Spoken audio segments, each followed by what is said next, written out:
Hola, bienvenidos a Medical Trainer.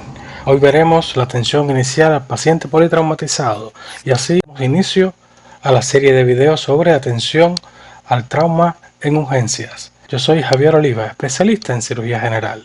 Primero que todo debemos conocer el concepto de politrauma y debemos saber que un politraumatizado es cuando un paciente en un momento determinado recibe un daño externo, el cual provoca varias lesiones.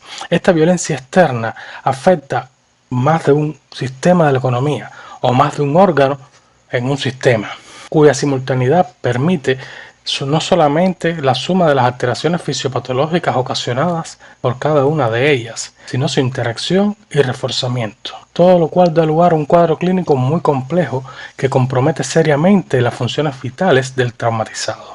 Por lo tanto, debe quedar bien claro que el número de las lesiones no es lo que distingue al politraumatizado, sino que la sinergia de la fisiopatología de estas lesiones lleva a un estado de gravedad que pone en peligro la vida del paciente. Hay que tener en cuenta las características de un politraumatizado. Primero, debe de existir más de una lesión, dado que un paciente con una sola lesión que ponga en peligro su vida no es un politraumatizado, es un monolesionado. Segundo, que estas lesiones deben haberse producido simultáneamente. Tercero, que estas lesiones interactúen fisiopatológicamente, afectando así las funciones vitales del paciente y llegando a poner en peligro su vida. Vamos a ver también que el politraumatizado se puede clasificar teniendo en cuenta diferentes aspectos, como son la etiología, las regiones donde se predominan estas lesiones o la magnitud y la gravedad del trauma. En dependencia del grado y la intensidad de las lesiones se puede clasificar en leve, moderado o grave, y el grave a su vez se puede subdividir en muy grave o en crítico. Y también podemos tener en cuenta que para su tratamiento o traslado puede clasificarse en estable o inestable. La conducta inicial ante un paciente politraumatizado se requiere desde el lugar del accidente, dado que la primera hora del accidente es conocida como la hora dorada. Y en el lugar del accidente o del incidente se necesitan iniciar las acciones para salvar la vida de este paciente. Muchas veces en el lugar donde ocurre el incidente, el paciente es asistido por personal sanitario, donde se empezaría entonces la atención inicial al politrauma. En este video de hoy vamos a ver al paciente que es traído directamente al hospital, es decir, vamos a ver el tratamiento ya institucional. Si ustedes desean saber todo lo relacionado a la conducta, al accionar médico en el lugar de la lesión, me lo dejan saber en la caja de comentarios y le haré un video entonces sobre la conducta in situ, el triage y las demás cuestiones relacionadas con respecto a esto. Aquí vamos a ver las características de la atención inicial, de la atención primaria, es decir, la revisión primaria o revisión vital. Esta revisión se hace para determinar si el paciente al que nos enfrentamos por primera vez está vivo o no, o para saber si al mismo tiempo estará en condiciones críticas en muy poco tiempo. Se realiza una reevaluación del estado respiratorio, circulatorio, neurológico y se controla cualquier hemorragia importante que presente el paciente. La revisión primaria tiene como objetivo determinar las condiciones que ponen en peligro la vida del paciente. Existen una serie de condiciones que son causa de muerte inminente, que cuando se esté realizando el triage en el lugar del incidente, son pacientes que no son trasladables porque no tienen la posibilidad de ser salvados. La valoración inicial del politraumatizado es compleja y exige una atención conjunta por parte de todos los especialistas quirúrgicos y es un trabajo coordinado que lleva implícito que el cirujano general corresponde a un trabajo coordinado el cual dirige el cirujano general. Conocemos entonces el ABCDE, que incluye la exploración de la vía aérea y la columna cervical, la respiración, la circulación, la detección de incapacidades y exposición de agentes nocivos. En circunstancias ideales se debe realizar en menos de un minuto, excluyendo por supuesto las intervenciones que se tomen, y define el tipo de intervención que se debe practicar de inmediato. La revisión física primaria tiene prioridad sobre el interrogatorio y otros aspectos de la exploración somática. En esta revisión primaria se realizan todos los procederes al mismo tiempo, pero los vamos a describir de forma desglosada para que sea más práctico. Primero vamos a ver la vía aérea y la columna cervical. La vía aérea debe ser expedita y hay que detectar y eliminar si existen obstrucciones de la vía aérea superior. Normalmente uno puede llamar al paciente o hacerle una pregunta. Si este paciente contesta, vamos a tener varios aspectos ya solucionados, porque vamos a saber que el paciente tiene una vía aérea expedita. El paciente está ventilando, porque si no ventila no puede hablar.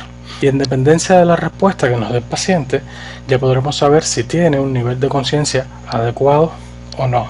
Pero en el caso de pacientes que no nos van a responder a la pregunta, tenemos diferentes métodos para poder verificar la vía aérea. Primero tenemos que revisar la cavidad bucal y extraer todo lo que se puede encontrar ahí, ya sea secreciones, sangre, cuerpos extraños, restos de prótesis, huesos, y si es necesario, este sería el método manual.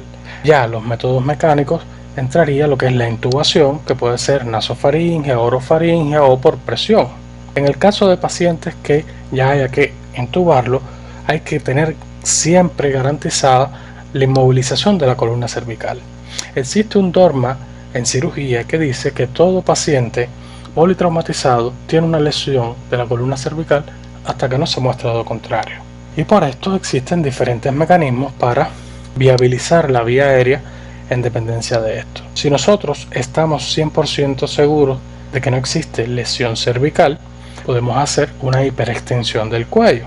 En el caso de que no podamos tener la certeza de que no existe lesión cervical, tenemos que realizar las maniobras de ascender el mentón y del maxilar, de modo que la lengua se despegue y separe de la pared posterior de la faringe en el sujeto inconsciente. Y por último tendríamos los métodos quirúrgicos, que empezaríamos por una punción, por una cricotiroidectomía, llegando hasta la traqueostomía. En el B vamos a tener que una vía aérea permeable por sí sola no garantiza que el paciente ventile bien. Es necesario saber la frecuencia respiratoria, la profundidad de las ventilaciones y estimar la cantidad de aire que entra y sale en cada ciclo ventilatorio. Todo paciente politraumatizado requiere oxigenoterapia y necesitamos saber, y en dependencia de la frecuencia respiratoria, vamos a ventilar o no mecánicamente al paciente.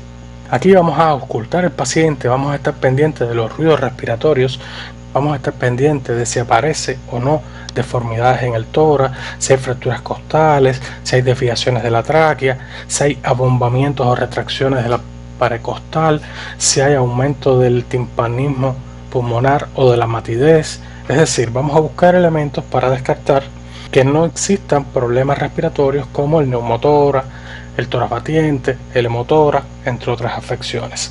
En el punto C vamos a ver que aquí lo importante es la circulación y el control de la hemorragia. Aquí vamos a evaluar el pulso, la frecuencia cardíaca, el color, el llene capilar, la humedad de la piel, la temperatura. ¿Por qué? Porque un paciente pálido, frío y sudoroso, con un llene capilar enlentecido y un pulso débil y filiforme, es un paciente que está en franco shock hemorrágico, y este paciente requeriría de una conducta urgente. En el caso de un paciente que tenga un pulso radial palpable, ya nos dice que tiene una presión sistólica como mínimo en 80, si es femoral en 70 y si es carotidio en 60. Y por aquí podemos ir viendo en una exploración rápida aproximadamente cuál es la tensión arterial del paciente. Tenemos que tener en cuenta que si tenemos sangrado en las extremidades, primero elevamos la extremidad. Segundo, hacemos presión sobre la extremidad con vendaje. Tercero, podemos hacer ligaduras o suturas de la herida.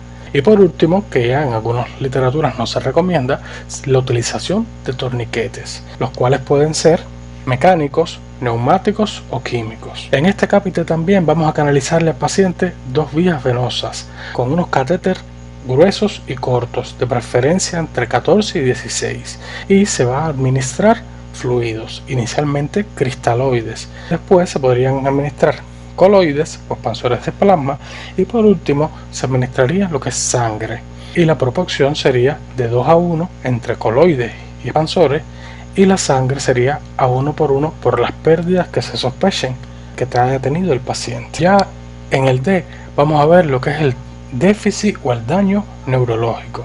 Y aquí tenemos diferentes elementos a tener en cuenta, como son el estado de conciencia del paciente y cómo responde a determinados estímulos. Aquí podemos apoyarnos en recursos mnemotécnicos como son el ARIP o el ABID, es decir, el ABDI sería la alerta, saber si está consciente, si responde a estímulos verbales o no, los estímulos dolorosos e inconscientes. Y tenemos que tener en cuenta también la escala de Glasgow. La escala de Glasgow, que inicialmente es para el trauma cráneoencefálico, pero se utiliza en diferentes modalidades. Y aquí vamos a ver lo que es la respuesta ocular, respuesta verbal y respuesta motora. Y le vamos a dar un puntaje a la mejor respuesta en cada una de estas áreas. Y es importante conocer esta escala porque en dependencia del resultado a veces tenemos que tomar determinadas conductas. Si deseas que haga un video sobre este tema, me lo dejas saber en la caja de comentarios. Y por último, pero no menos importante, tenemos la exposición y el examen general. Aquí vamos a desvestir completamente al paciente. Siempre hay que tener en cuenta que hay que evitar la hipotermia, que entraría en uno de los 3 elementos de la triada de la muerte. Vamos a revisar completamente al paciente, descubriéndolo por completo, siempre teniendo cuidado a la hora de movilizarlo y hacer movimientos en bloque para evitar las lesiones raquimedulares. Y aquí se inicia entonces a tratar las lesiones externas e internas. La valoración secundaria inicia en el momento en que termina la valoración inicial, y esta valoración secundaria va a seguirse repitiendo en el tiempo siempre que sea necesario. Y aquí vamos a iniciar entonces con la anamnesis y la interrogación, y vamos a iniciar la confección de la historia clínica, y vamos a apoyar en diferentes recursos mnemotécnicos como es historia amplia. Vamos a ver qué sería la hora del accidente, la identidad del paciente, la salud previa del mismo, si ha ingerido tóxicos o no, el origen del accidente, es decir, la cinemática del trauma, los relatos de los testigos si hubo, la ingesta reciente de alimentos y si es alérgico a algún medicamento. Y en amplia vamos a ver alergias, medicamentos, patologías previas, situaciones especiales como el embarazo, la liberación, es decir, los últimos alimentos, el ambiente y eventos relacionados con el trauma.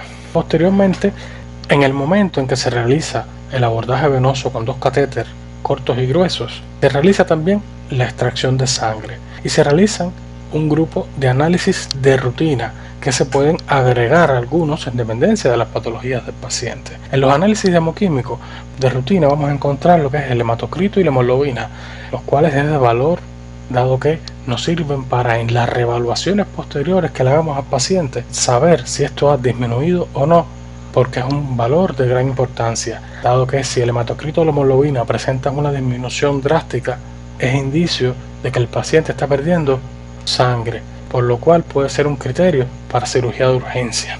En dependencia de patologías de base también se puede indicar creatinina, glicemia, amilasa. En dependencia de las características del accidente tenemos enzimas cardíacas, porque podemos tener un paciente que haya tenido una lesión como el cinturón en el vehículo y para descartar un posible daño cardíaco tenemos la necesidad de indicar enzimas cardíacas independientemente de un electrocardiograma. También tenemos que indicar grupo y factor por si existe con necesidad de transfundir, coagulación por si existe la posibilidad de operar al paciente y la gasometría del ionograma en dependencia del estado general para su tratamiento. En los estudios imagenológicos vamos de lo simple a lo complejo. Primero serían las radiografías.